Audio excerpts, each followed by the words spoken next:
All right, doctor, I want to start with a video question from Victoria. Let's hear what she has to say. With global warming and the amount of carbon emissions that are being thrown into the atmosphere, is this having an impact in humans, in our health? Would be interesting to know. Thank you. Thank you, Victoria. Great question. Thanks, Victoria, for your question. That really is, I think topical in so many ways. I think it's very clear that global warming is having an impact not only on our shorelines, but also on our health. And I think the main reasons for that is obviously you have changes in the growing season. So now we have a much longer growing season in many parts of the country, allowing allergens to be present for an extended period of time more than they were in the past.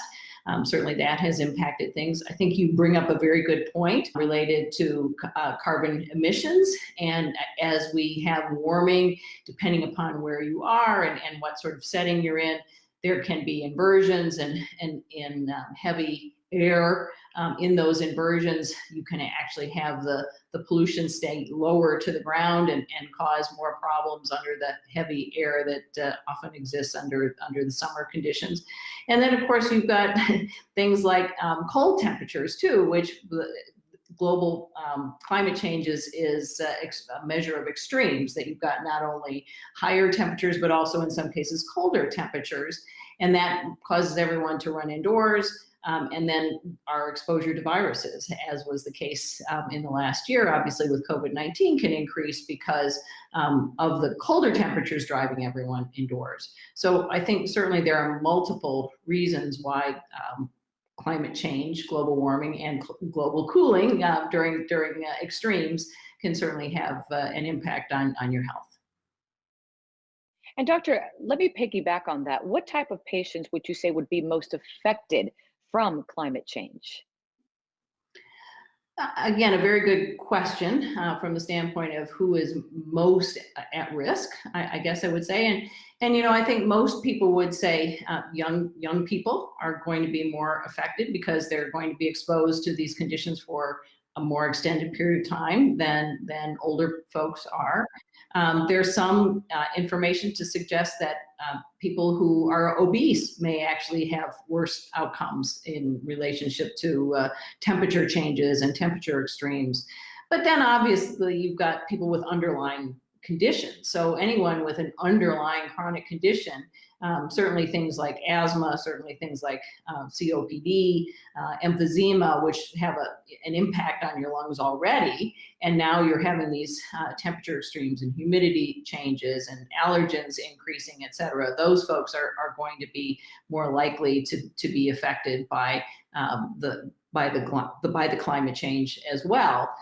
So anyway, underlying disease of a respiratory type, and then there's at least probably some information that underlying disease, even things like diabetes, could be impacted because, of course, you may end up having to spend more time indoors. You can't exercise as much because it's too hot outside, and so you gain weight, and that's a problem for your overall prognosis with diabetes.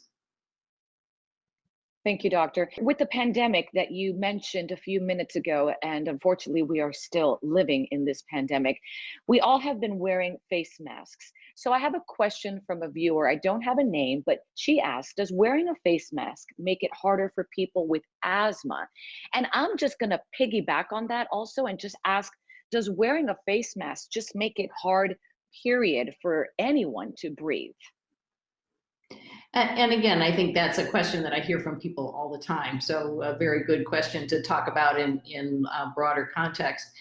I think a lot depends on the type of mask. If it's a fairly thin mask, then most people are not going to have problems with that, and they can even exercise with it. If you're wearing an N95 mask, the gold standard for masks, then that's almost certainly going to impact your ability to breathe or to most specifically breathe under an exercise and exertional sort of state for sure.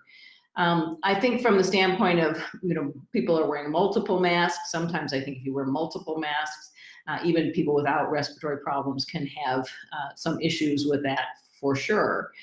But I guess the smaller question then is what about people with breathing problems, with a diagnosed breathing problem, asthma, COPD, et cetera?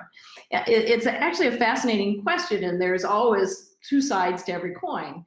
I've had many of my very severe asthma patients actually not have problems with them particularly. Now, they may not be, running around the block wearing them, but in there going out to the grocery store or whatever. And they've actually said, after COVID is over, we will continue to wear masks because the mask has protected us from viruses. And we haven't gotten nearly as sick this last year as we've gotten in years prior because we haven't caught any viruses. So there's that angle. And then, of course, there are some folks where, again, they do feel a suffocation that occurs when a mask is in place. But those seem to be pretty rare. And sometimes what I have found is it's people that actually have a problem in their upper airway who have more of a problem with the mask. Because when you have an upper airway problem, you actually have more problems getting the air in. If you have asthma or if you have COPD, typically it's a problem with getting the air out. And so most people with asthma or COPD seem to do okay because it's the breathing out that is the problem. And there's enough room around the mask, whatever, so that the air can come out around it. But people with an upper airway problem breathe in and then they feel suffocation because it's that breathing in motion that seems to bother them the most. So all sorts of different aspects to mask wearing. Sure. That maybe you wouldn't always anticipate.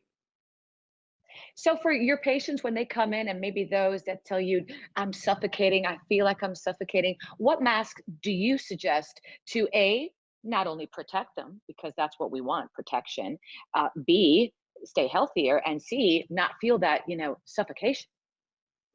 Yeah, and certainly I wouldn't recommend an N95 or a KN95 Right. mask for those folks because those are certainly suffocating for most people. But I think the surgical masks are actually probably as good as you can get. If you can get the old blue or yellow surgical mask, honestly, there's typically a little bit of room around the edges here. And they're a thin enough material, they're a breathable enough material that most folks don't have problems with that. I think some of the homemade masks, if you have a heavy material, those can be much more suffocating than the surgical mask.